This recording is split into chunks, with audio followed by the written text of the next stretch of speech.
Bonjour et bienvenue sur ma chaîne, j'espère que tu vas bien. Aujourd'hui pour ce 4e épisode de Une légende, un pilote, je vais te raconter l'histoire du plus vieux champion du monde des rallyes. Alors avant de commencer, un peu de contexte. Tu sais que dans le sport automobile, en général, pour être pilote, il te faut des yeux d'aigle, une santé irréprochable et surtout des réflexes de ninja.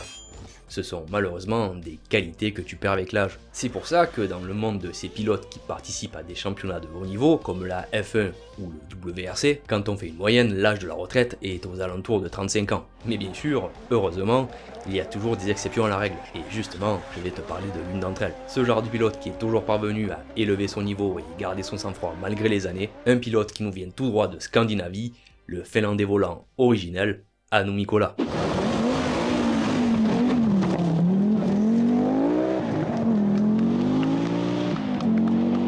Alors, on n'a pas beaucoup de détails sur l'enfance et les origines de Hannu.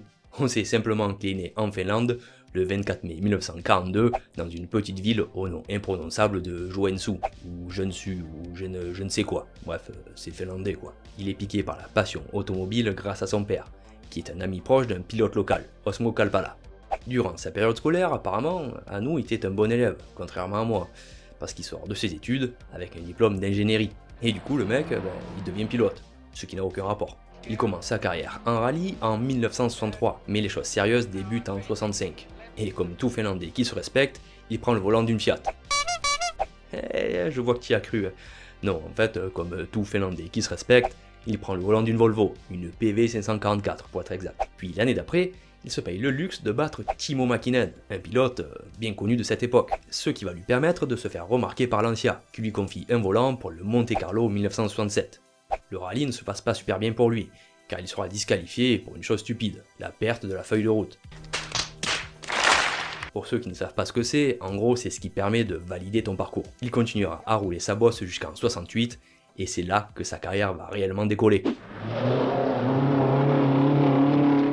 Alors sur ce coup, je suis certain que je vais pas t'apprendre grand chose, parce que tu sais bien que pour se faire un nom dans le sport, il faut gagner des titres. Il n'y a pas d'autre moyen, c'est logiquement que Hannu va bâtir sa carrière petit à petit, trophée après trophée. Et pour taper dans l'œil de constructeur important, ce qui ne va pas tarder, il faut commencer par le début, donc par le championnat national finlandais, qu'il va remporter en 68. Cette même année, il va survoler une épreuve dont il va devenir un véritable spécialiste. Le rallye des 1000 lacs, une épreuve connue pour ses pointes de vitesse hallucinantes sur la Terre. Et ce qui tombe bien pour lui, c'est que ça se joue à domicile. Il la gagnera 7 fois au cours de sa carrière. En 68 donc, 69, 70, 74, 75, 82 et 83. Ça fait beaucoup là, non? Ouais, tu l'as dit, seul Marcus Grönholm parviendra à égaliser ce record quelques années plus tard. Ensuite, il se fera un malin plaisir d'enchaîner des victoires par-ci par-là. Mais en 1972, il deviendra le premier Européen à remporter le Safari Rally. D'ailleurs, aujourd'hui, c'est encore le seul avec notre Français Jean-Pierre Nicolas à avoir remporté les 3 épreuves africaines. Maroc, Kenya et Côte d'Ivoire. Alors rassurez-vous, je vais pas vous citer toutes ces victoires. En fait, il ne se passe pas une seule année sans qu'il remporte des épreuves. Et avec tout type de voitures, que ce soit avec Ford, Peugeot, Toyota et même Fiat. Oui, tout à l'heure je vous ai fait une blague, pas drôle à ce sujet. Ça c'est vrai ça! Mais en fait, il en a vraiment piloté. En résumé, il change de voiture comme de chemise. Mais ça n'empêche pas de monter sur le podium. La preuve, c'est qu'il obtient sa première victoire en championnat WRC en 1974, à ce fameux rallye des 1000 lacs, dont il est indétrônable. Ses efforts vont payer, puisqu'en 1978, il obtient son premier volant officiel avec Ford. Il monte à bord d'une icône des rallyes, une Ford Escort RS 1800 Mark II, une vraie fusée de plus de 250 chevaux. Ça pousse. Et en plus ça glisse, de quoi faire plaisir à un pilote venu d'un pays de glace. Au volant de cette Escort, il va montrer à tout le monde qu'il n'est pas là pour peler les kiwis. Il est temps pour lui de jouer dans la cour des grands. Après avoir prouvé à tout le monde qu'il est bourré de talent, il lui faut confirmer. Avant tout, en 78, il va faire la rencontre de son copilote, Arne Hertz, qui va lui rester fidèle près de 13 ans. Ensemble, l'alchimie va de suite opérer, car l'année suivante, lors de leur première participation au championnat du monde, ils remportent 4 épreuves. Hannu Mikkola and Arne Hertz deserve the applause. Il manque un point pour remporter le championnat. Et merde. Et ouais, il était à ça.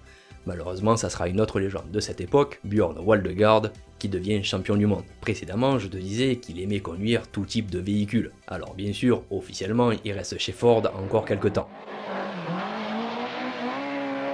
Mais il va se faire remarquer à bord d'une voiture qui n'est pas du tout adaptée pour la course et encore moins pour le rallye. Une Mercedes 450 SLC, une espèce de bateau à l'allure pataude. Mais bon, ça n'empêche pas au talent de Nicolas de s'exprimer de la plus pure des manières. Il prouve à tout le monde que c'est pas la voiture qui fait le pilote, mais bien le pilote qui fait la voiture. En fait, à cette époque, tout le monde était d'accord pour dire que Anu était l'un des meilleurs. Harry Vatanen.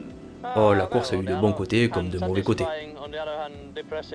Ce que je veux dire par là, c'est qu'on est resté sur la route, ça c'est le bon côté, et le mauvais côté, c'est qu'on n'est pas assez rapide.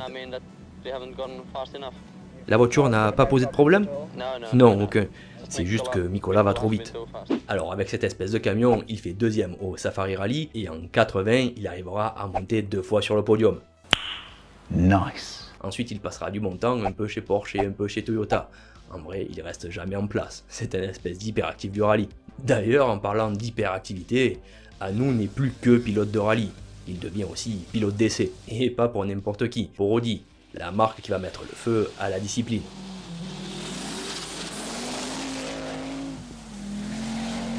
Car ils avaient besoin de lui pour mettre au point la Quattro. On discutait tous les deux sur ce qu'on allait faire l'année prochaine, parce que Ford a arrêté la compétition. Et il m'a dit, je vais te dire un secret, je vais piloter une Audi.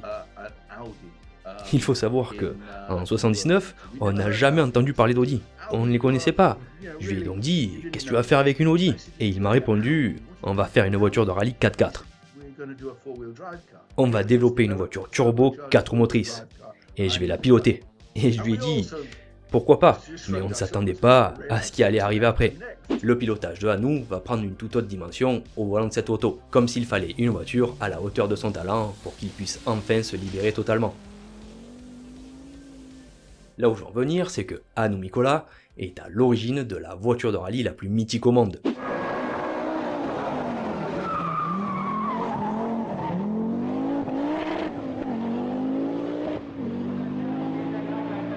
Bon, avant qu'on se pense sur son aventure chez Audi, je vais essayer de t'expliquer quel genre de personne il était au travers de ces quelques anecdotes. Depuis qu'on a commencé la vidéo, je te parle de ses qualités de pilote, mais pour mieux cerner le personnage, il me faut aussi parler de ses qualités humaines. Anu était quelqu'un qui avait le cœur sur la main. Pour te donner un exemple, lorsque Audi recrute Michel Mouton dans les années 80, une époque encore plus misogyne qu'aujourd'hui, eh ben justement, Anu n'avait aucun préjugé. Il se comporte comme un gentleman et apprend à Michel toutes les techniques nécessaires pour maîtriser la Quattro et ses 4 roues motrices. Même en dehors de l'aspect professionnel, la gentillesse de Anu a vraiment marqué Michel Mouton. Alors là, chapeau. Hein.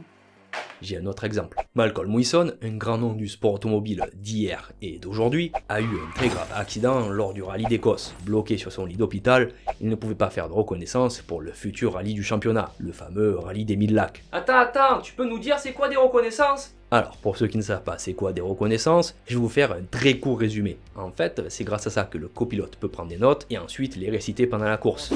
Et c'est vraiment la grosse préparation d'avant-rallye. Si les reconnaissances ne sont pas prises au sérieux et de manière très précise, il est évident que pendant la course, on ne sait pas faire quelque chose de bien. T'as compris que c'est primordial. C'est grâce à ça que les pilotes de rallye sont aussi rapides. Alors, pour finir mon histoire, ce qu'a fait Anu, c'est tout simplement de donner ses propres notes à Malcolm.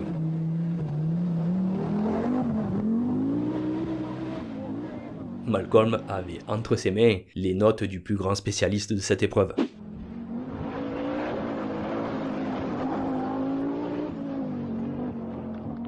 L'aventure. Je pense que c'est le bon mot pour qualifier ce que Anu a vécu durant les années Audi. Donc il va aider au développement du phénomène Quattro, la voiture qui a changé l'histoire du rallye, jusqu'à ensuite la piloter en championnat du monde. Bon alors la Quattro sera engagée en groupe 4 et Anu montre à tout le monde à quel point il est rapide. Les seules choses qui sont en mesure de l'arrêter, ce ne sont pas les concurrents adverses, mais les casses à répétition de la voiture, dont la nouvelle technologie beaucoup plus compliquée était aussi beaucoup plus fragile. Malgré les caprices de la voiture, grâce à son coup de volant exceptionnel, il parviendra à s'élever à la 3e place du championnat. La saison 82 ne sera pas plus heureuse pour lui. La voiture turbo-compressée accumule les problèmes de direction. Le désastre qui les a éliminés la semaine dernière semble se répéter. Même s'il remporte tout de même 2 victoires, en Finlande et au Royaume-Uni. C'est sa coéquipière Michel Mouton qui réalise une très belle saison et lui pique la 2e place du championnat. Encore. Sur ce coup, il s'est fait avoir, il a trop bien formé. Alors on commence à s'impatienter, on se demande quand est-ce qu'il va finir premier. Mais Anu Nicolas est un véritable champion et il fait preuve d'abnégation. La consécration arrive enfin en 1983, car nous en fait c'est comme le bon vin, il s'améliore avec l'âge. Lors de la première année effective du groupe B avec son copilote Arne Hertz, il réalise sa meilleure saison, même si la bataille fut chaude entre la 037 de Walter Orl et l'Audi de Mikola. Mais bon, résultat des courses, les pilotes aux 4 anneaux sont plus forts. Hannu Mikkola monte 7 fois sur le podium et 4 fois sur la plus haute marche. Il remporte la Suède, l'Argentine, le Portugal et bien sûr les 1000 lacs. À l'âge de 41 ans, il devient champion du monde WRC. Et il faut savoir qu'à ce jour, il reste encore le plus vieux champion du monde des rallyes. Ensuite, en 84, il prendra 9 départs et montera 8 fois sur le podium. Au terme de cette saison plutôt productive, il terminera encore sur la seconde place du championnat. Et c'est son coéquipier Stig Blomqvist qui rafle le titre.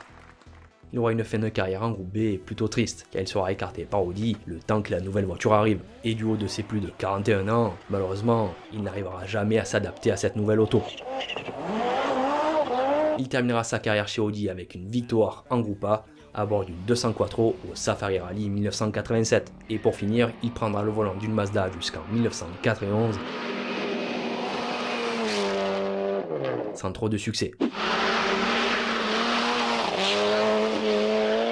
On peut dire que Hannu a eu une très belle et longue carrière et cumule plus de 123 départs en championnat du monde, avec plus de 18 victoires et 44 podiums. Et surtout, n'oublions pas qu'il a travaillé sur la voiture qui a changé l'histoire du rallye. Donc on peut dire que c'est en partie grâce à Hannu Mikkola que le rallye moderne existe. Par ce fait, il a gravé son nom sur les spéciales du monde entier d'une pierre blanche. Cette vidéo est évidemment un hommage à l'égard de ce grand pilote qui est malheureusement décédé le 25 février 2021 à l'âge de 78 ans des suites d'un cancer. Et voilà, la petite histoire est terminée, j'espère que ça t'a plu, et pour la prochaine vidéo, je vais m'attaquer à la Nissan GT-R R32. Et d'ici là, n'oublie pas, il y a 2 types de passionnés, ceux qui ont les moyens de l'être, et ceux qui se donnent les moyens de l'être. À la prochaine, ciao ciao.